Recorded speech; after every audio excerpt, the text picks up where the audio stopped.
Thank you so much for all being here. I know you've all just had lunch, so I'm going to keep this session very easy breezy. No heavy lifting, I promise. Now, I'll be honest, this is my first time standing on a stage. I'm absolutely stoked to be here in front of you all, but in the spirit of this talk, which is all about not suffering in silence, I'm just going to come out and say it. I am so nervous. I'm like mic'd up. Thank you. My face is like the size of a small country here. And like, as I said before, I've got this clicky thing. I'm not very proficient in PowerPoint, so please bear with me. But how ironic. I'm delivering a talk on imposter syndrome while suffering from imposter syndrome and occasionally wondering if I have imposter syndrome about having imposter syndrome.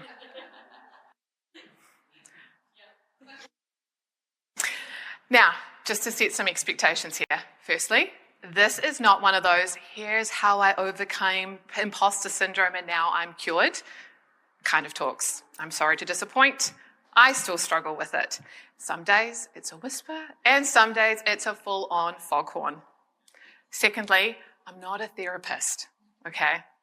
What you're about to hear is part personal experience, part light research, and part humour delivered with wit and memes. So let's crack in. What is imposter syndrome? Now look, imposter syndrome seems to be having a bit of a peak at the moment, but in saying that, it has been recognised since the late 70s. Dr. Pauline Clance and Dr. Suzanne Ims published a paper titled The Imposter Phenomenon in High-Achieving Women, Dynamics and Therapeutic Intervention. What a title. Now, I'm not going to get into the nitty-gritty of who it affects. It's been widely recognised that imposter syndrome doesn't care who you are. It is an equal opportunity pain in the ass. With an estimated 70% of people experiencing it at some point of their lives, if you are not feeling like a fraud, someone close to you probably is. And in fact, here are some famous people I know that have been outward in their insecurities. Hey, David Bowie, a legend who reinvented himself countless times, proving that self-doubt does not care how many hits you've had. Sheryl Sandberg once admitted she sometimes felt like she didn't belong at the table, and she was literally the CEO of Facebook. We have Howard Schultz, the former CEO of Starbucks, that grew it to the popularity that it is that we see. And he sometimes wondered if he was good enough to run the company while he was running the actual company. And lastly, Tom Hanks. He still wonders when someone's going to tap him on the shoulder and say, you don't belong here. Proof that even actors can feel like imposters.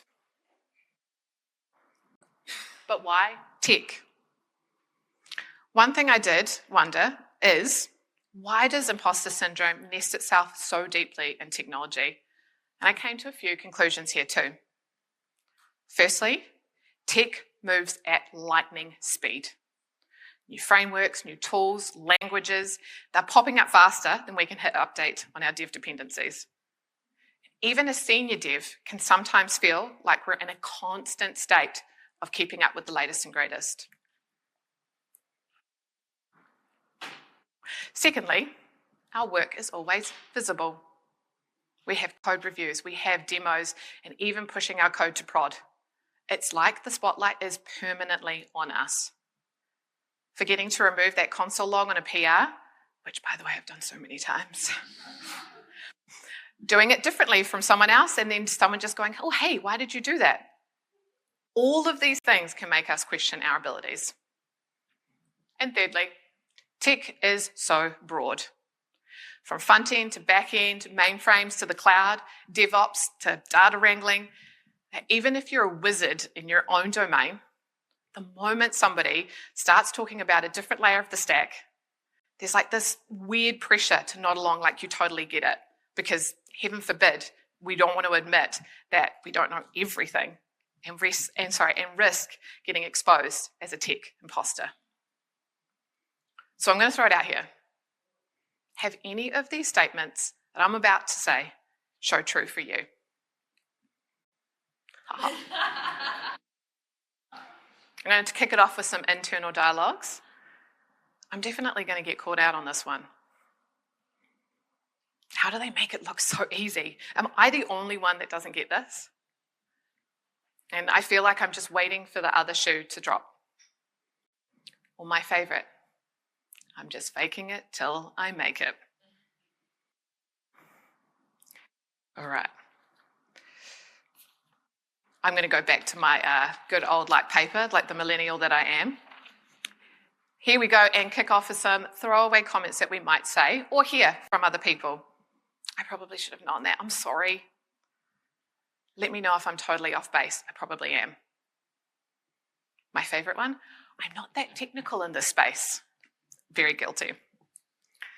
Honestly, sometimes my job is just knowing how to ask the right questions in Stack Overflow. Now, if you can even say yes to one of these statements, I want to tell you right here and right now, you are not alone. But it's hard to break that silence that these dialogues can keep us a prisoner. So, let me share my journey with imposter syndrome in the hopes that we can feel a little less alone together.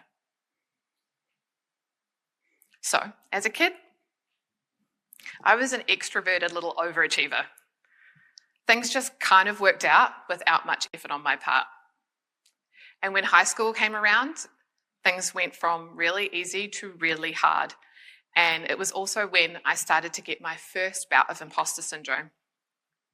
I didn't know I had it at the time, but I knew the feeling, and it hit me hard. So, I became the class clown. I would make people laugh so they didn't notice that I was lost. And I pointed out my flaws in self-deprecating humour so that no one could do it first. By my final year in high school, and yes, I have no idea how I actually made it that far, my parents got pulled into the dean's office and sat down and said, we just don't think schools were clear. Which she was quite right. And so I did what every ambitious 17-year-old dreams of. I sold insurance over the phone.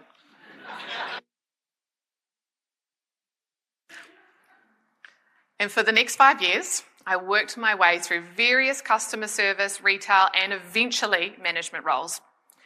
And I owe a lot to those years. They were the foundation of transferable skills that I would carry for the rest of my life.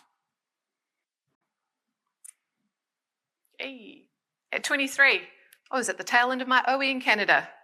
Very common for us youngins pre-COVID. It was time to come back, and I stumbled across this online learning platform called Codecademy. And I was hooked. This may sound crazy, you guys might agree with me, but I just knew that that's what I wanted to do as a career. So I studied my butt off and earned myself a diploma and landed my job in a tiny 3-person web agency. And on day one, my job was to build a simple progress bar. Imposter syndrome enters the chat.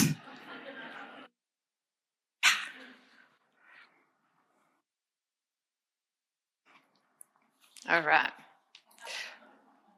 Within 5 minutes, my heart was racing, my chest was tight, and my palms were sweating, kind of just like now, actually.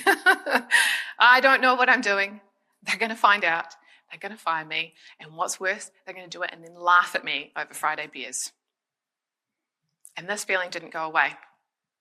Here was imposter syndrome sitting on my shoulder at every turn, reminding me that every tiny success was sheer dumb luck.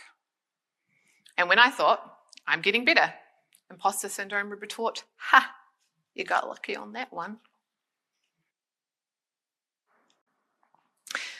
It spiraled into a loop that made me question why my confidence was ghosting me. There were ebbs and flows in those first few years as a developer, but imposter syndrome, always right there. After 5 years and really finding some rhythm, I decided to apply for a role at BNZ. Now, I was relatively fresh to the frameworks that they use, but I was eager to learn. And while I don't want to downplay my talents, it was a steep learning curve from the previous years of my career. And I still remember my very first meeting with the developers in our area. I was sitting with 7 other people for an hour discussing their work, their concepts, the practices they've been reading and experimenting with. And let me tell you, the only thing that I recognised were the Tim Tams on the table.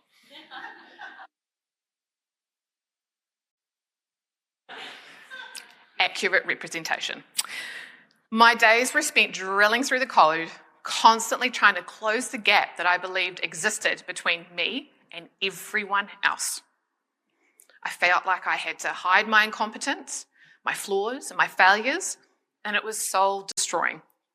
And I was exhausted too, because I was trying so hard to reach the level that I thought that I needed to be with my peers, that I started that high school habit of putting myself down first before no one else could. I did it often, and so often that it started reinforcing that belief that maybe I wasn't actually good enough. About 8 months into the role, and starting to feel somewhat acclimatized to the constant sense of inadequacy, we had a new developer that joined us from another team. We got chatting over a few beers and realised like our careers were somewhat similar.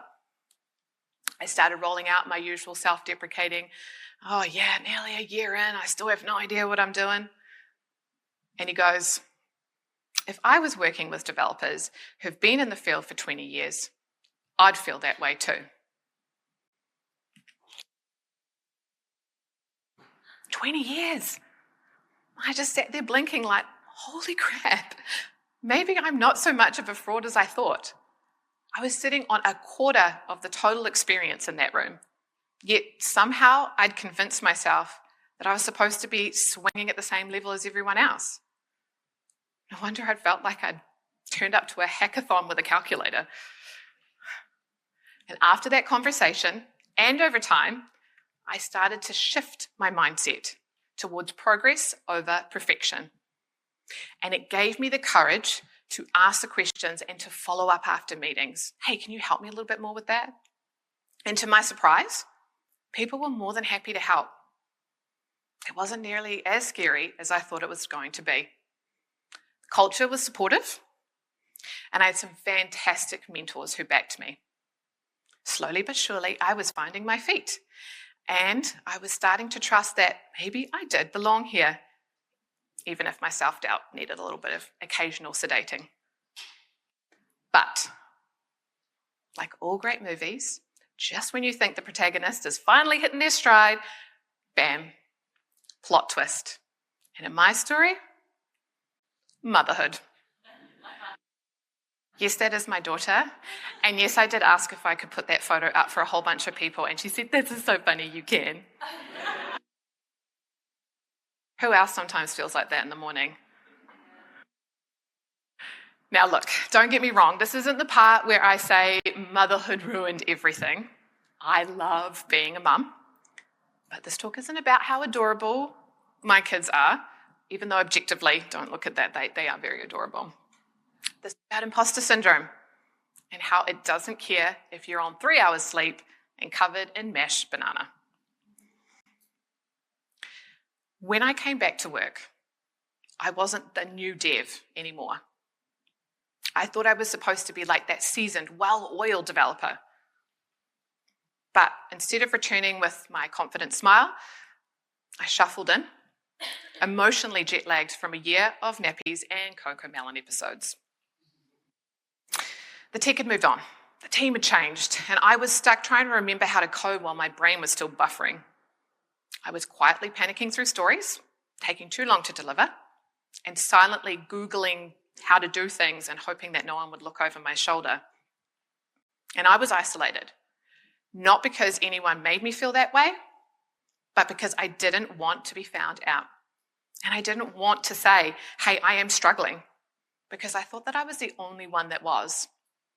That little voice on my shoulder that had gone quiet for a while, Yeah, she was back, baby, and louder than ever.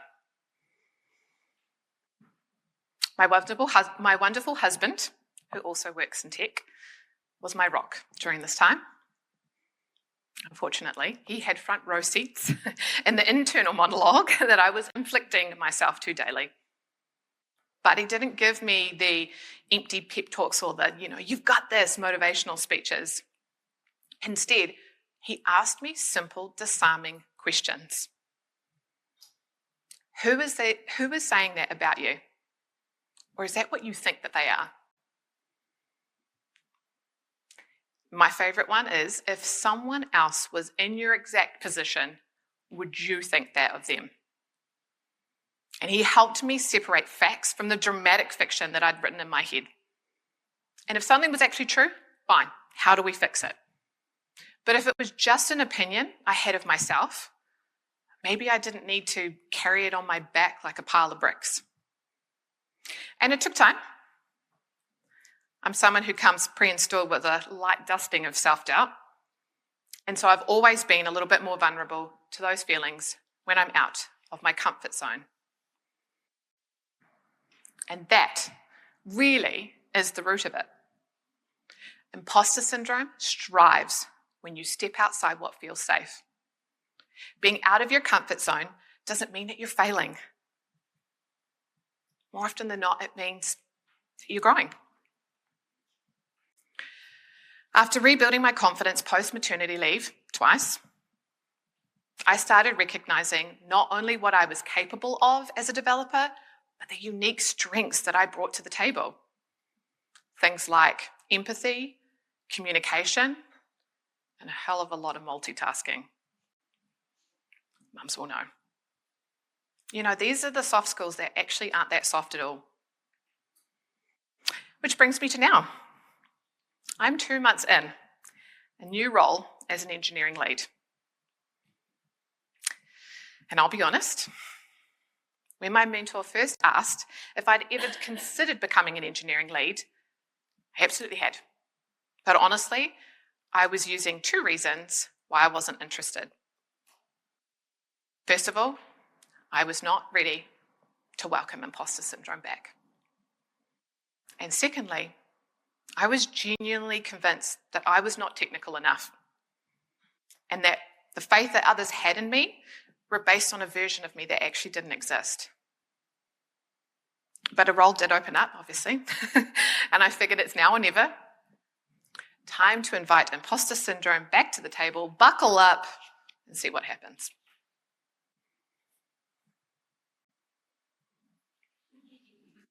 Week 1. What have I done? I have tricked them. I have no idea what I'm doing, and they are going to figure this all out. Week 2. All I want is my headphones, my code, and a comfortable story to work on. Get me out of here, please. Week 3. Do you think I could have job? Like sneakily, do you think anyone would notice? I have someone down there that's like, she actually did say that. I did actually say that. Week 4, day 2. Wait, that meeting about that thing? I actually do know what that's about, and I've already taken action. Holy crap, did I just engineering lead a little bit? Week 4, day 3, false alarm, back to panic.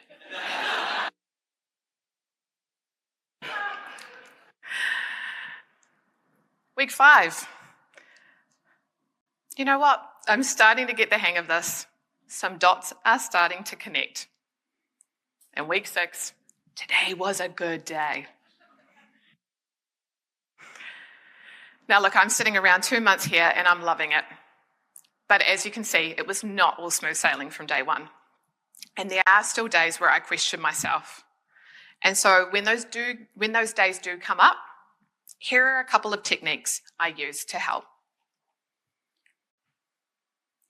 Thoughts versus facts. Now, just because we think something doesn't make it true. Take a breath and ask yourself, where is the evidence to support this? Try to slow down. Challenge those thoughts. And even now, in a leadership role, imposter syndrome doesn't magically disappear, and sometimes it just puts on a more professional outfit. But I do try to ask myself, is this a thought or a fact? And when I do, it becomes like an anchor, grounding myself when the spiral is starting. I may not be able to stop the thoughts, but I can fact check them. Progress over perfection. Perfectionism is a sneaky beast. Sometimes it holds you to an impossible standard. Don't let yourself focus on the perfection and ignore the progress. And anyone who came to Julia's talk here, I think, outlined that really well with that mountain. Focus on progress. What small steps could I take, even if they're not deemed as perfect? And for my current role, it's actually about meeting people and just connecting dots. To be curious, to ask questions, and to say, I don't know yet. That little yet can do so much heavy lifting because progress is perfect enough. Don't do it alone. When you're deep in the spiral and imposter syndrome is whispering sweet, evil nothings in your ear, the worst place to keep those thoughts are locked in your own head. Eventually, when it was getting really bad, I started opening up to the people, my husband, my colleagues, and mentors, and every time I did, I heard some version of the same thing. Me too. And suddenly, it wasn't my burden to carry anymore, and that feeling of isolation started to dissolve. So find your people, find your safe space, find your, hey, is anybody else feeling like this crew? Because it's not about being the loudest or the most opinionated in the room. It's not about cutting code the fastest. Sometimes it's about having the courage to seek help from others. So imposter syndrome loves isolation. So call it out and call your crew. But what can you do to help others? Foster the right culture. When we're in this space, we're asking questions as normal. Mistakes are learnings. Where leaders show vulnerability instead of perfection, the whole game can change.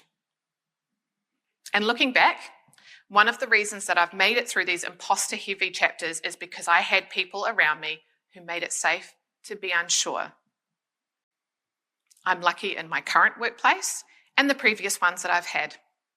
They've done this so well, and now that I'm in a leadership role, I feel even more responsibility for protecting and promoting openness to vulnerability, to growth, and just to make people feel less alone in those negative thoughts. Because here's the truth. The way that we show up impacts how other people feel safe to show up too. So whether you're a team lead, a senior, or even new to the field, you have the power to shape the culture that you work in. And it starts with the small stuff. With all the tactics that I've shared with you today, I'm not expecting you to walk out of this room feeling like you suddenly conquered imposter syndrome. As I mentioned before, there's no quick fix, no magical cure. But there are ways to turn that volume down. There are ways that have helped more from feeling stuck into that back seat to being in the driver's seat, choosing the direction, and even picking the music. And if there's one thing that I have learned, it's that growth isn't always loud. Sometimes it looks like quietly showing up. It looks like asking for help. And it looks like telling that inner voice, not today.